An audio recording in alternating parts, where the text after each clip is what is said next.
پیغمبر اور مسلمانوں کو شایع نہیں کہ جب ان پر ظاہر ہو گیا کہ مشرک اہل دوزخ ہیں تو ان کے لیے بخشش مانگیں،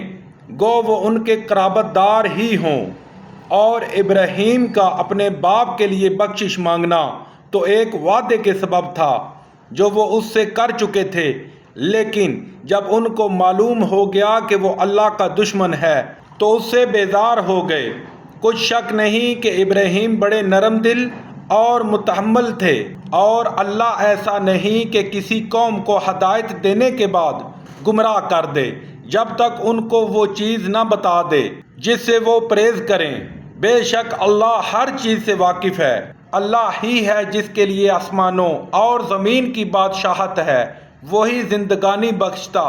اور وہی موت دیتا ہے، اور اللہ کے سوا تمہارا کوئی دوست اور مددگار نہیں ہے۔ بے شک اللہ نے پیغمبر پر مہربانی کی اور مہاجرین اور انصار پر، جو باوجود اس کے کہ ان میں سے بعضوں کے دل جلد پھر جانے کو تھے، مشکل کی گھڑی میں پیغمبر کے ساتھ رہے، پھر اللہ نے ان پر مہربانی فرمائی۔ بے شک وہ ان پر نہایت شفقت کرنے والا اور مہربان ہے۔ اور ان تینوں پر بھی جن کا معاملہ ملتوی کیا گیا تھا، یہاں تک کہ جب زمین باوجود فراگی کے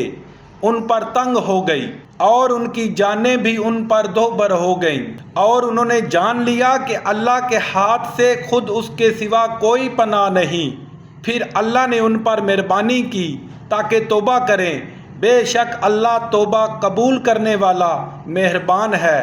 اے اہل ایمان، اللہ سے ڈرتے رہو اور راست بازوں کے ساتھ رہو۔ اہل مدینہ کو اور جو ان کے آس پاس دیہاتی رہتے ہیں ان کو شایع نہ تھا کہ پیغمبر اللہ سے پیچھے رہ جائیں، اور نہ یہ کہ اپنی جانوں کو ان کی جان سے زیادہ عزیز رکھیں، یہ اس لیے کہ انہیں اللہ کی راہ میں جو تکلیف پہنچتی ہے، پیاس کی یا محنت کی یا بھوک کی، یا وہ ایسی جگہ چلتے ہیں کہ کافروں کو غصہ آئے یا دشمنوں سے کوئی چیز لیتے ہیں، تو ہر بات پر ان کے لیے عمل نیک لکھا جاتا ہے۔ کچھ شک نہیں کہ اللہ نیکوکاروں کا اجر ضائع نہیں کرتا، اور اسی طرح وہ جو خرچ کرتے ہیں، تھوڑا یا بہت یا کوئی میدان طے کرتے ہیں، یہ سب کچھ ان کے لیے اچھے اعمال میں لکھ لیا جاتا ہے، تاکہ اللہ ان کو ان کے اعمال کا بہت اچھا بدلہ دے۔ اور یہ تو ہو نہیں سکتا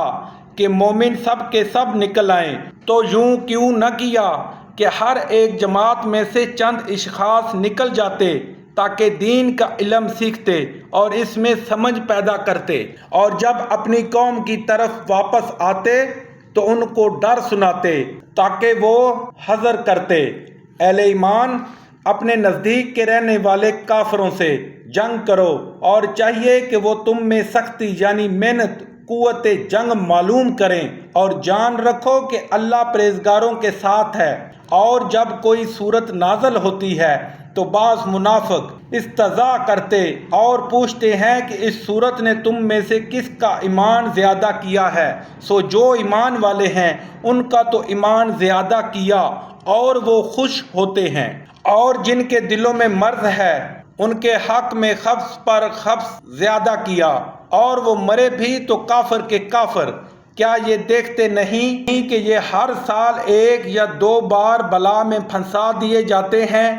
پھر بھی توبہ نہیں کرتے اور نہ نصیحت پکڑتے ہیں؟ اور جب کوئی صورت نازل ہوتی ہے تو ایک دوسرے کی طرف دیکھنے لگتے ہیں اور پوچھتے ہیں کہ بھلا تمہیں کوئی دیکھتا ہے؟ پھر جاتے ہیں۔ اللہ نے ان کے دلوں کو پھیر رکھا ہے، کیونکہ یہ ایسے لوگ ہیں کہ سمجھ سے کام نہیں لیتے۔ لوگو، تمہارے پاس تم ہی میں سے ایک پیغمبر آئے ہیں، تمہاری تکلیف ان کو گراں معلوم ہوتی ہے، اور تمہاری بھلائی کے بہت خواہش مند ہیں، اور مومنوں پر نہایت شفقت کرنے والے اور مہربان ہیں۔ پھر اگر یہ لوگ پھر جائیں اور نہ مانیں تو کہہ دو کہ اللہ مجھے کفایت کرتا ہے، اس کے سوا کوئی معبود نہیں، اسی پر بھروسہ ہے، اور وہی عرش عظیم کا مالک ہے۔